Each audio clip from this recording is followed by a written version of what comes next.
Okay, so we're going to start on Kafai and Vav on the top. We won't finish till the end. We're going to leave the last two lines for Hillel to finish the Shabbos. Okay, we thank Hashem that you're able to learn Torah every day. Especially by learning, we should have the basic English immediately.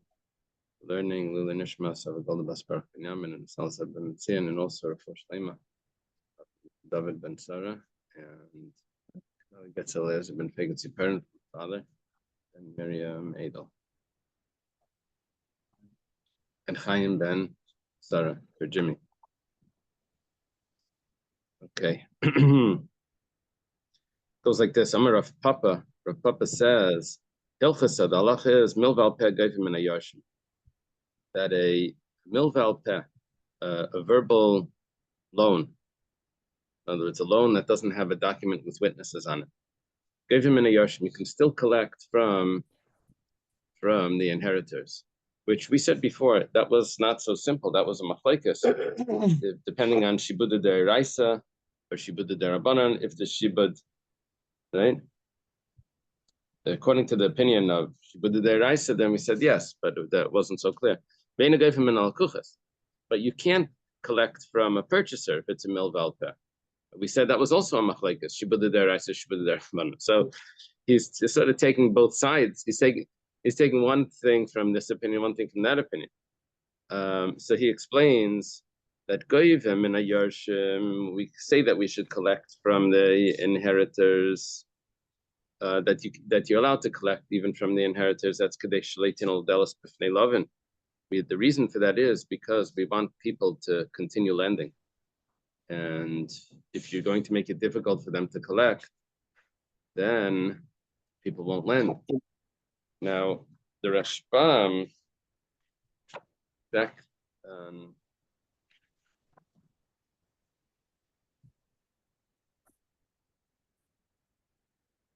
Kufay and Dalet.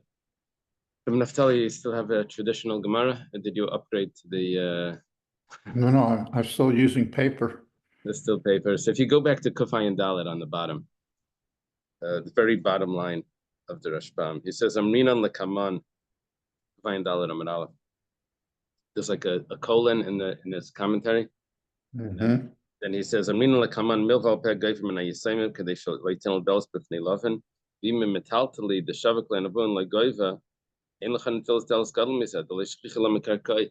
He adds in that we probably are able to collect also from metaltalin, personality, not just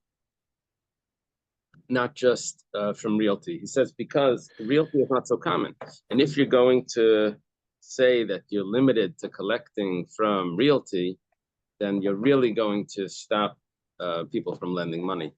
How will they be able to collect if they can't collect? The person passes away, there's no realty, they're finished. They can't collect from metaltalin. He says no. He's adding in that even though the Gemara doesn't say this, but he's adding in from the logic of the Gemara, you should be able to collect from personality as well. But not from personality that's been sold. No.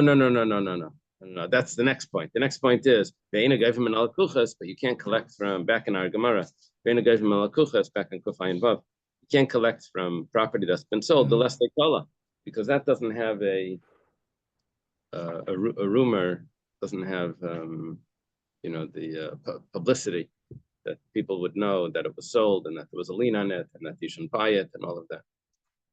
Yeah, okay. That's the end of that sugya.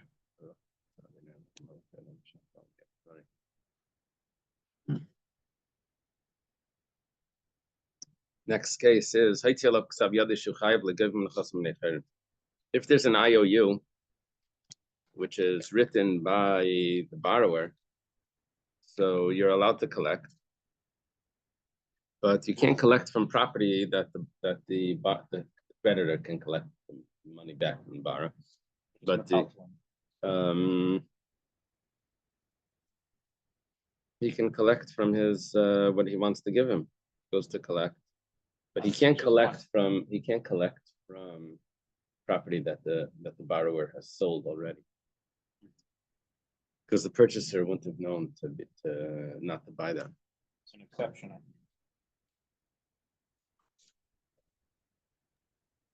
exception to collect from. Yeah, that's been sold. That's only in a case where there's a document. But that's only where there's a case of document with witnesses. Here there's a document, but it's not with witnesses. It's just the IOU.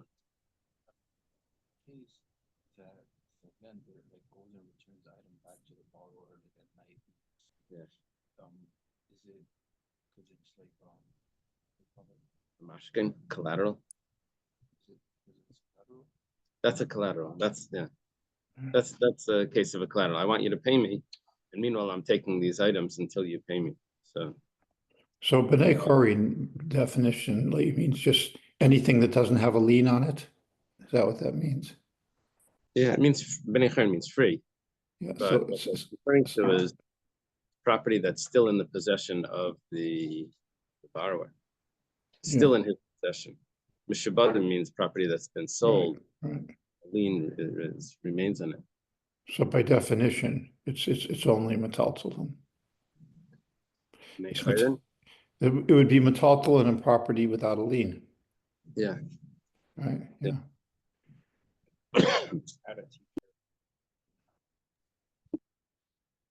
Like borrow whatever. That's collateral they take over. Get back the pencil. Oh boy.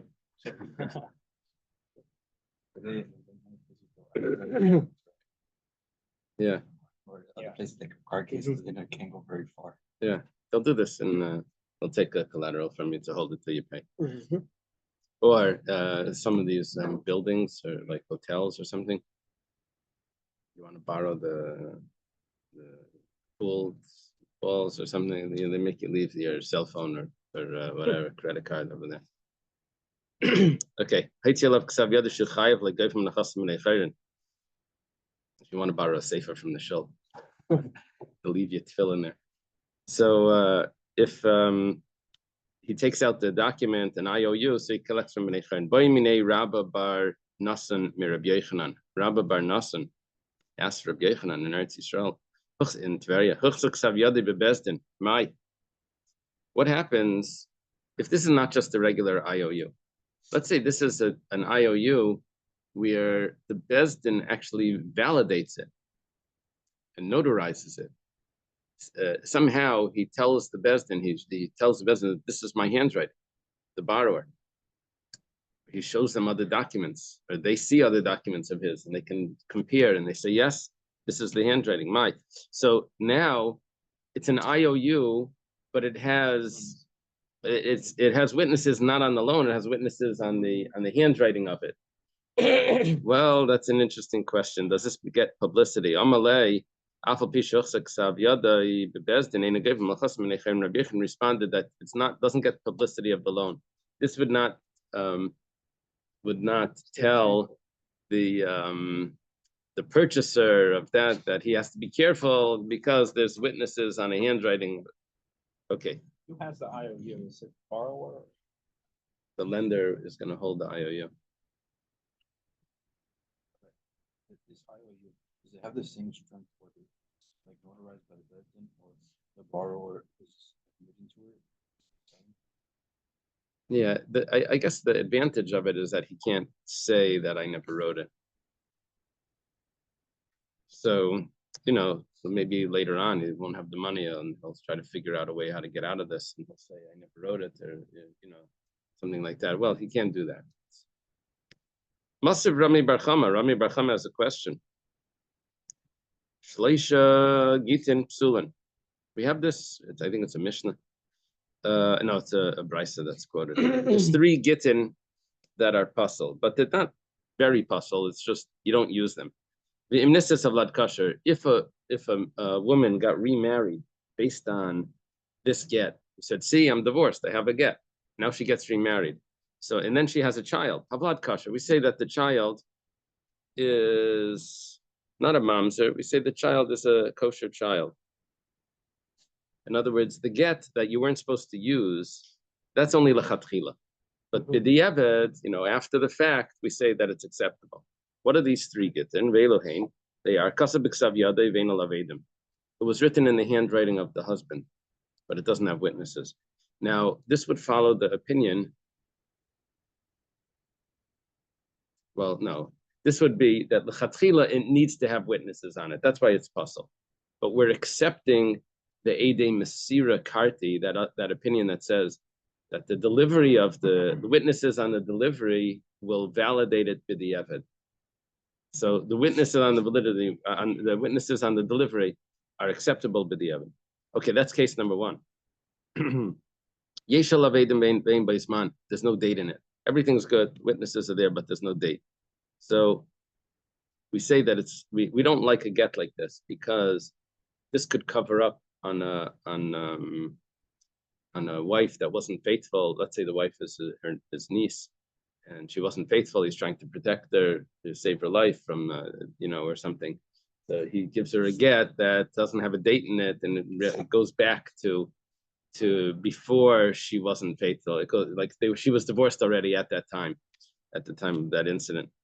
Well, or yesh beizman ve'im ba'yalei dechad, or if there was a date, but there's only one witness. The Brisa repeats itself. It says that these three gittin are invalid, but if they're used b'diavad, the child is not considered a mamzer. Now, the problem here is, let's go further. Rabbi Lezer says, even if there were no witnesses at all, and there's no date,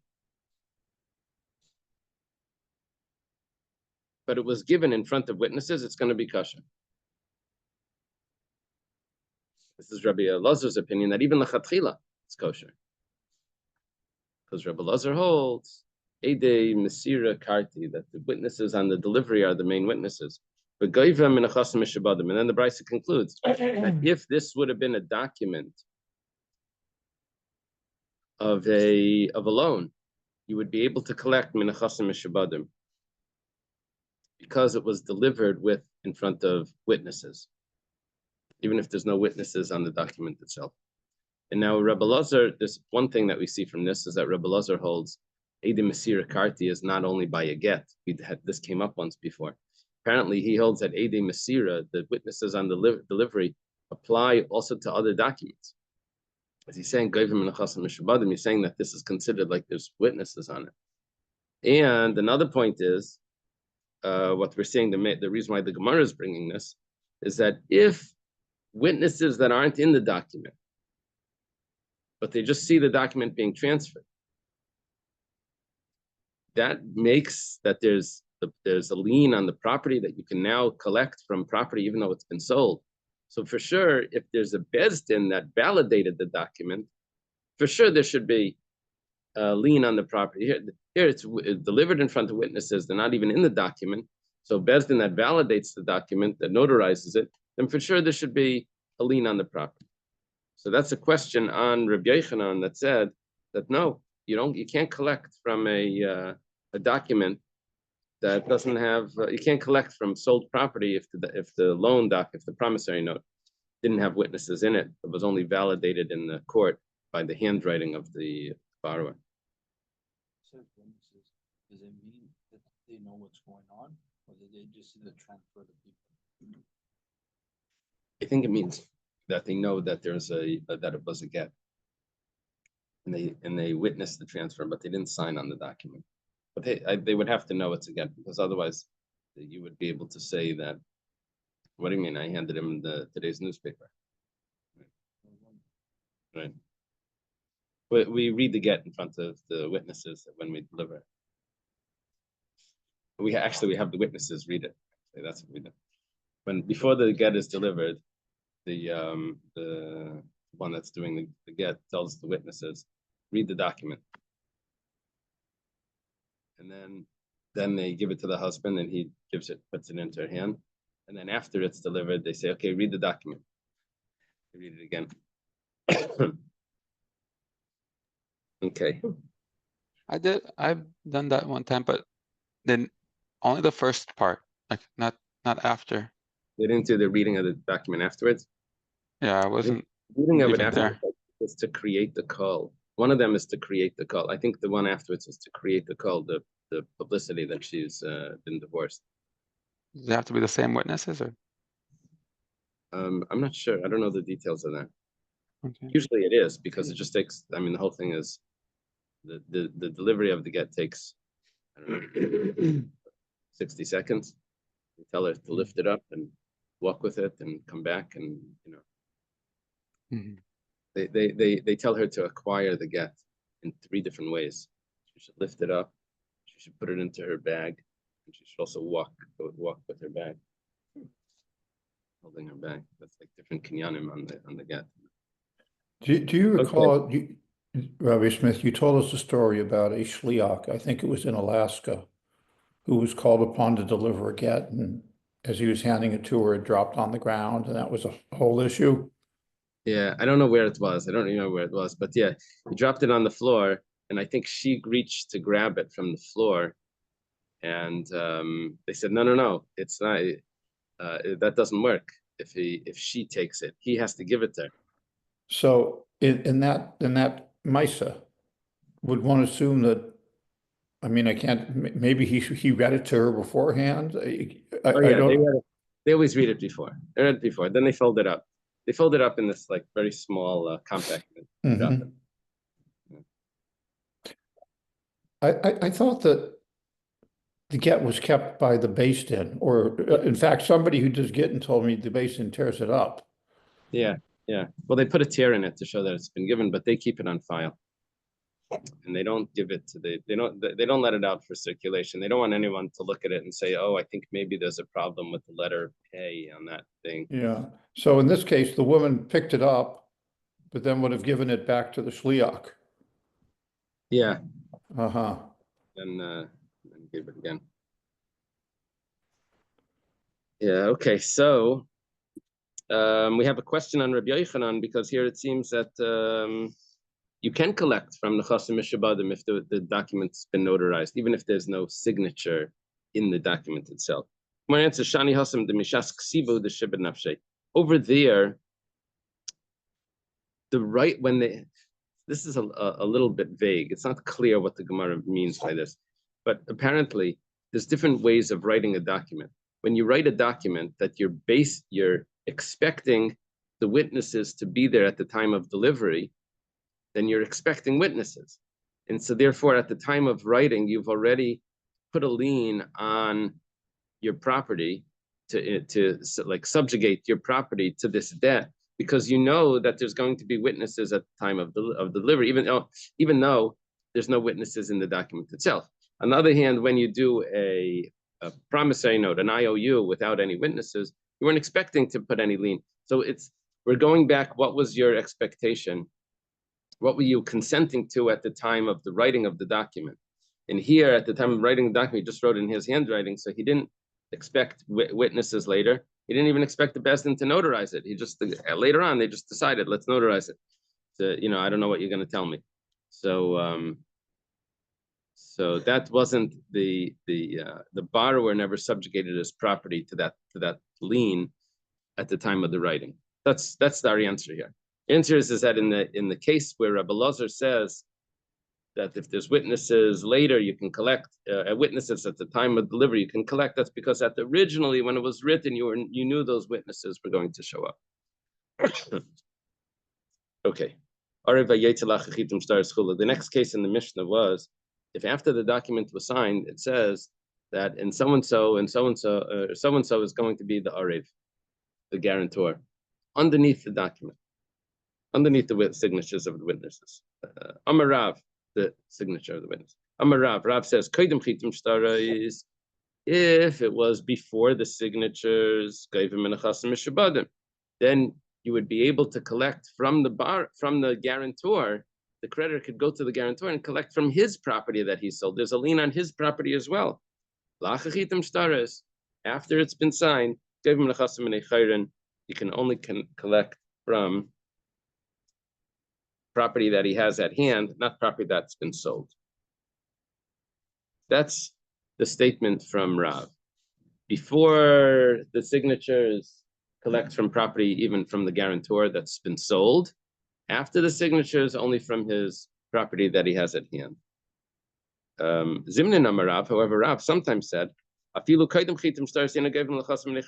if it's in the document itself, you can only collect from property that he has at hand. There's no lien on the guarantor's property. There would be a lien on the borrower's property, but not on the guarantor's property. Well, the Gemara says, Kasha the Rav. This becomes a contradiction between two statements of Rav.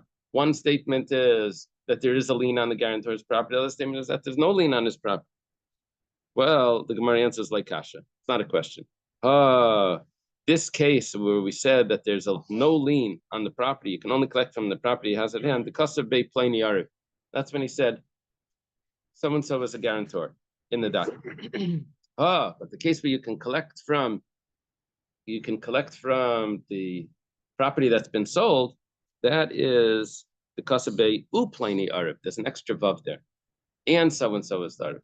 Now, if it says and, that means that the signatures of the witnesses are going on the entire document, because it says and. But if it just says another clause, plaini arev, it could be that the signatures are only testifying to the actual loan, not to every clause of that loan. Plaini arev means that it's a new paragraph. But and means that it's part of the same paragraph, then that would have to be part of the testimony of the signature. It's interesting that should be a difference, even though there are things that are written above there, but it doesn't mean that they're testifying to all those details. We don't know what we're signing to when they tell us when you buy anything. Sign here. You see where it's in highlighted? Just sign there. Well, what am I signing to? Oh, this is just a government form. It's nothing to do with, no. When was the last time?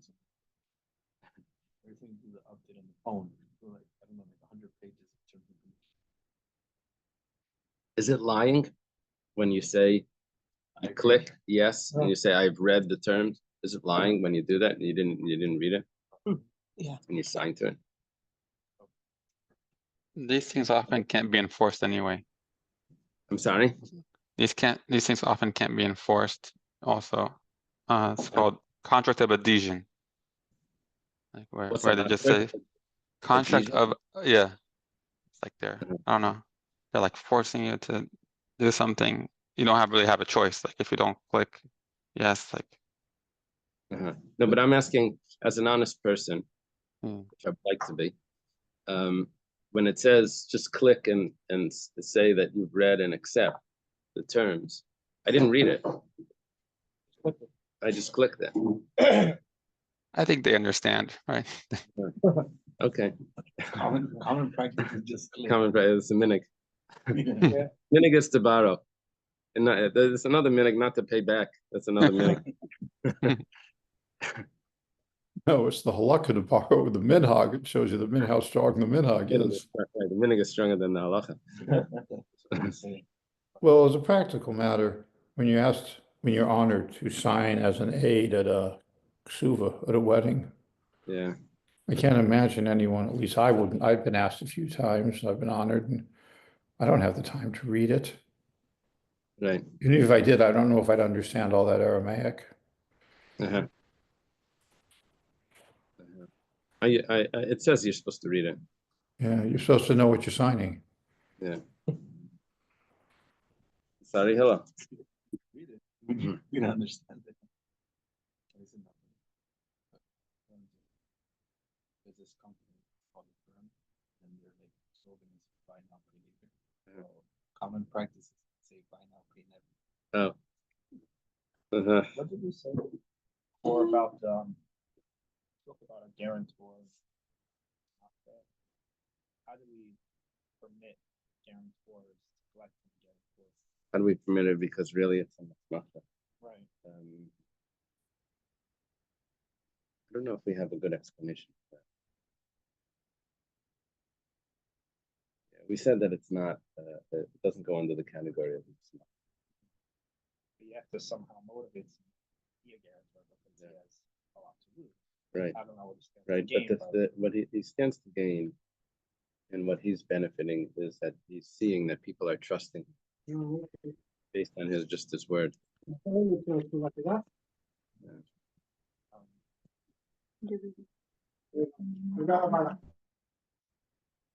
Okay, so we're holding now by Massive Rava. Rava has a question. I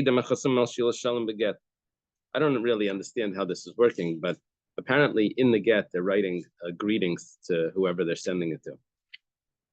He's using the paper to say hello, to send regards to so and so. Well, and then there's underneath that there's a signature. There's the signatures of the witness. Puzzle. Maybe they're signing to the greetings. No, I don't know why you have to sign to greetings. I don't really understand how this works in that. Maybe you have some notes. But okay. What is it?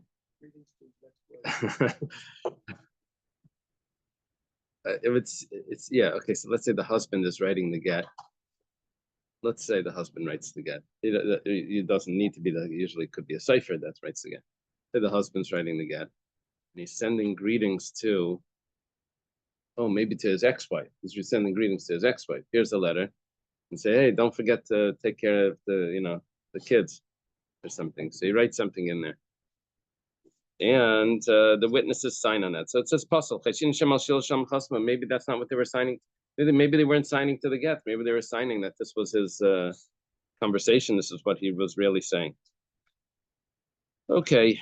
Amar Rabavo. Rabavo says, "L'didi mefarshali minei de Rabbi Yochanan."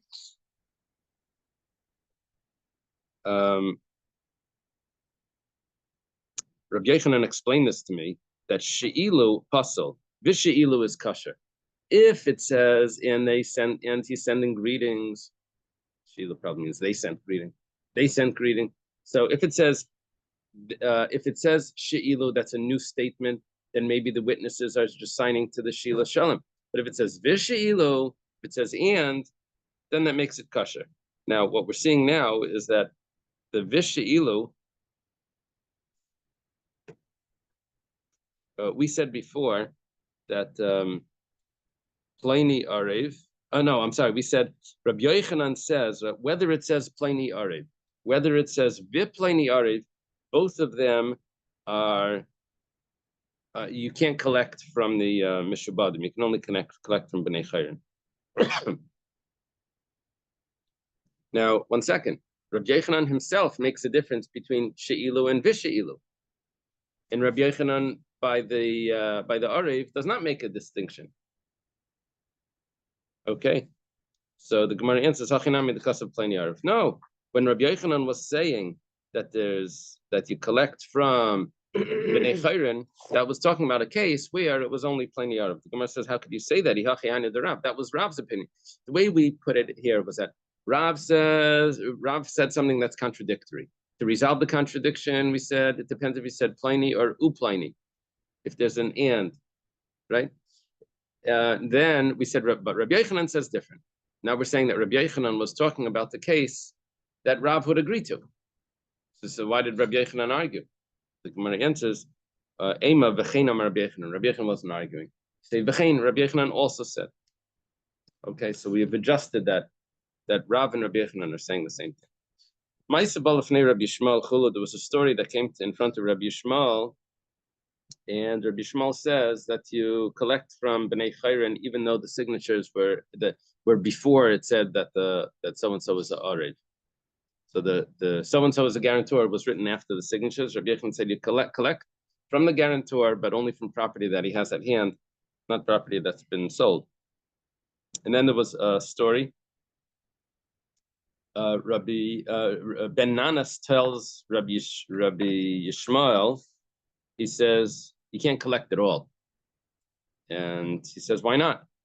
So Ben Nanas said, this is in the Mishnah, Ben Nanas says, but if someone's going to be strangling, if a creditor is strangling the borrower in the street because he's not paying him, and someone walks by and says, hey, let him go, I'll pay you. So you think that that's going to create an obligation? He was just trying to save the guy from being strangled.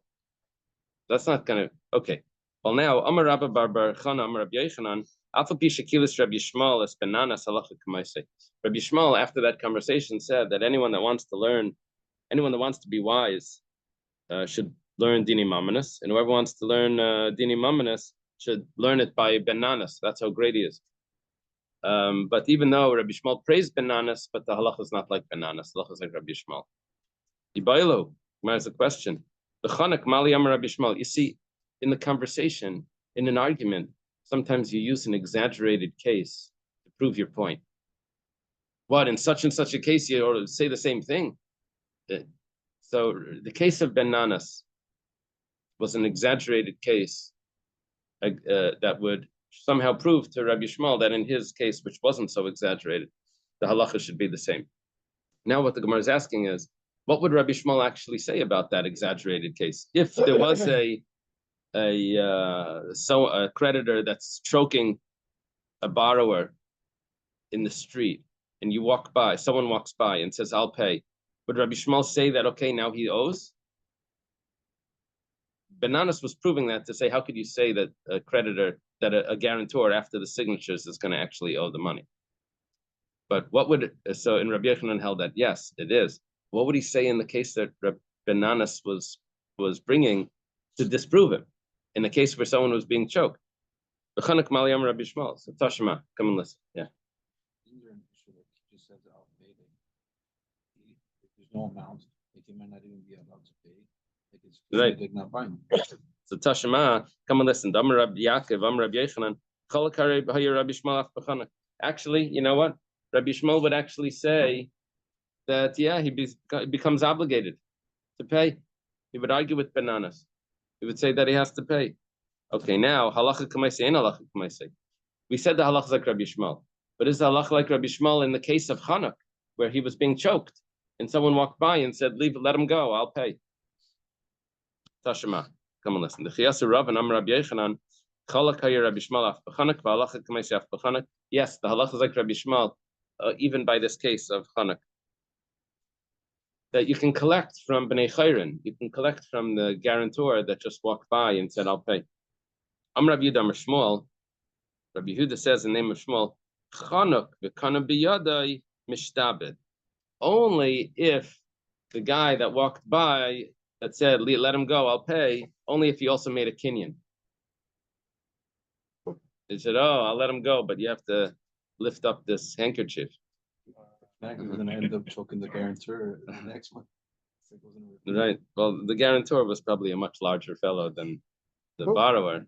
Wasn't afraid of getting choked by this guy. But whatever the case is, he says, I'll only let him go if you sign here or lift this up. Well, that's a very interesting statement, because Michlal, this implies the Arif Ba'alma loy by Kinyan, that normally an Arif does not require a Kinyan. This is an extra, an extra thing that we're doing, because this is not real. He's not really obligated in this case, because he's just walking by and protecting him from being killed.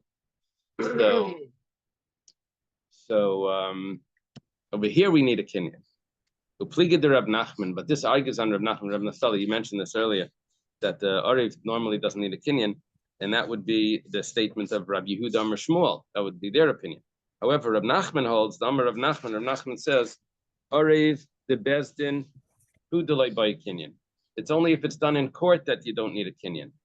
And we explain that how does he become subjugated, and his property becomes subjugated to pay this debt if he didn't make a kinyan? That's because of the benefit, the pleasure that he gets, that the Bezdin is trusting him, or that the Bezdin sees that people trust him. It's like an honor, he's being flattered. Haba Alma, but if it would be a regular Arif, boy kinyan, it would require a kinyan. Okay, let's leave the Vihilchas for Hillel. The last statement over here, the last 3 lines. Hillel will finish this on Shabbos. It'll be the Siyam. Okay. And there's a Fabrengen on Shabbos afternoon. I'm not sure exactly the time, but tomorrow, Gazas Hashem will start Sanhedrin. And you have to put away your Gemara, the Baba Basra, and pull out the Sanhedrin. And it's a big. The Rebbe would take this. See if people are if you see people, let them know that usually we make a siyum before to publicize that we're starting a new Masechta. But now we're doing a siyum on Shabbos. Maybe someone wants to start on Friday, especially if they're doing taking a Masechta for Yud Kislev. The Rebbe would take Sanhedrin often. Yeah.